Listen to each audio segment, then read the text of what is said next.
Oliver Pichwan Luthier here, and today I'm going to inlay my logo in the headstock of this tenor ukulele. So I've got a nice little piece of Paua abalone here, and I'm going to use my Dremel with a StewMac base on it to do that. So I'd like to show you how I set this up. So the first thing that we find with this is that we've got these little deals here, and what we want to do is zero out the bit. So the first thing we're going to do is set this down and run the bit down so it barely touches the wood. So it's just touching the wood there. And then I'll tighten these down to hold that dimension. So now the bit is flush with the base of the router, so to speak. It's actually a Dremel, but we're using it as a router. And I've got a little 1/32 inch upcutting bit in there. Now on the side there's this screw here, and what we're going to do is set our inlay in there so that we can run this down onto where the thickness of the inlay is. So it's right there is where that is. And so the little piece of shell, the abalone, is just that thick. So what I'm going to do now is that tells me how much further down the bit will go if I extend the base more this way. So when I come down that way, it'll only make the bit be able to cut as deep as what we've marked there. So, and that's right there at the thickness of this shell, of this abalone. So we have a light on here, which is really helpful so we can see. And I'm also going to attach the air hose that goes, I have a little aquarium aerator pump that I can attach here, and it'll pump some air in through here that comes out through a little hole here, and what it does is it keeps the area clean so that we know where we're going to be cutting. Now I've already traced this on here, so I know that this is where we're going to put our inlay is right there. So I'm going to go ahead and do that. Anytime you're working with in close quarters like this where you're right there with it, you want to wear a dust mask, because ebony and rosewood and a lot of the exotic hardwoods are kind of toxic, the dust from them. So I put on the dust mask.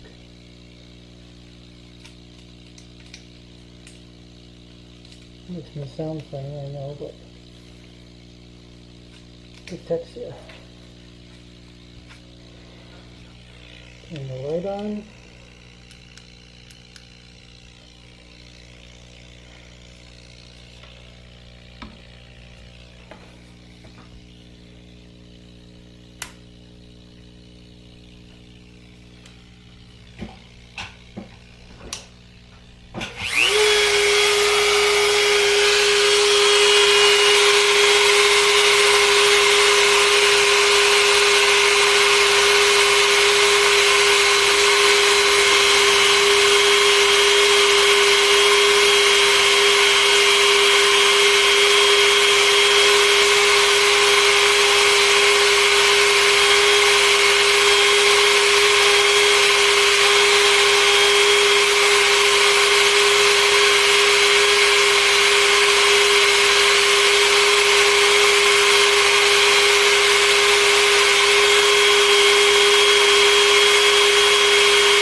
Okay, so we've got that routed out.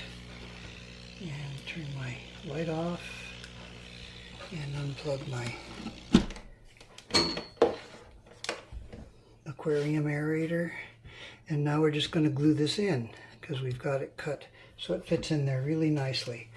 No matter how, unless you're using a CNC machine, which I never do, I don't have one, nor would I want one, you have maybe some teeny little gaps here and there where your fit is not absolutely perfect.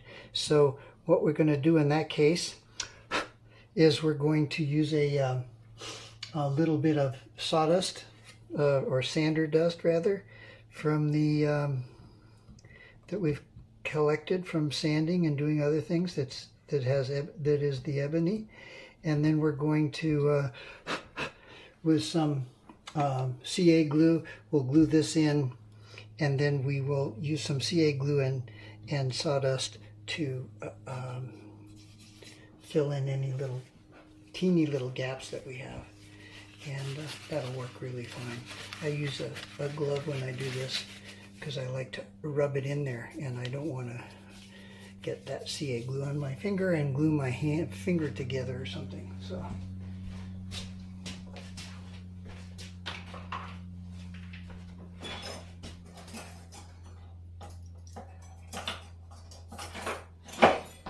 I have a little spatula here which is really helpful for this kind of thing, and the source for this is your local dentist. You just ask your dentist if he has any old tools that he doesn't need. Dentist tools are wonderful for lutherie. So we're just going to glue this in here now. So I'm just going to put some CA glue in this, in the little slots here that we've made. Looks like this is a little clogged up. I need to unclog it.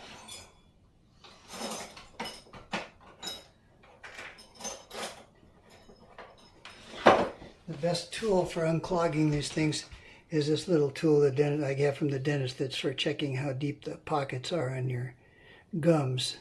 And it's just a sweet little tool for unclogging these things.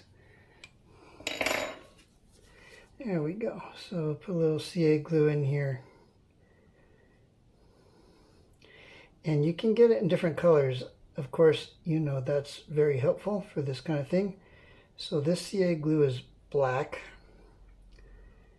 Obviously, because it's for the ebony, so it's just perfect for that. So I just kind of give it a good amount. And then I'm going to take this guy and I'll just set it down in there. So there it is. It's seated in there. And then I'm going to take some of this dust from sanding that's ebony. And we just rub it in there so it goes into any little space that's around anywhere.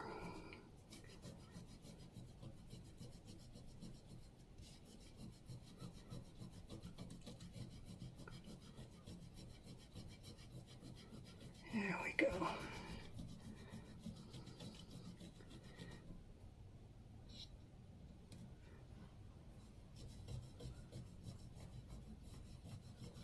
Oh, that looks really good.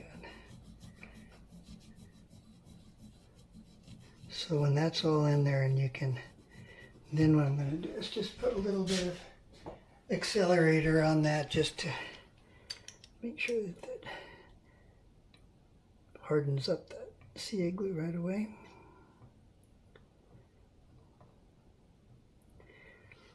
I don't like the CA accelerator that comes in spray cans. I think that spray cans are not a good idea. So there it is. And we've got that on there.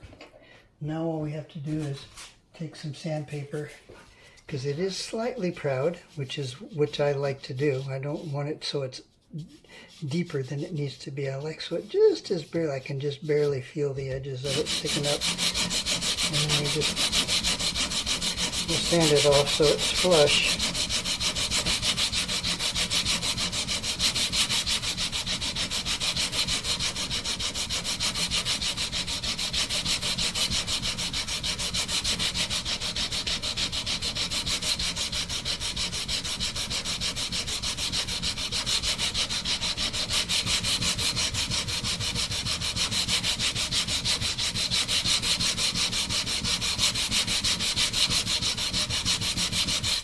This, and we'll get the little finer grit sandpaper.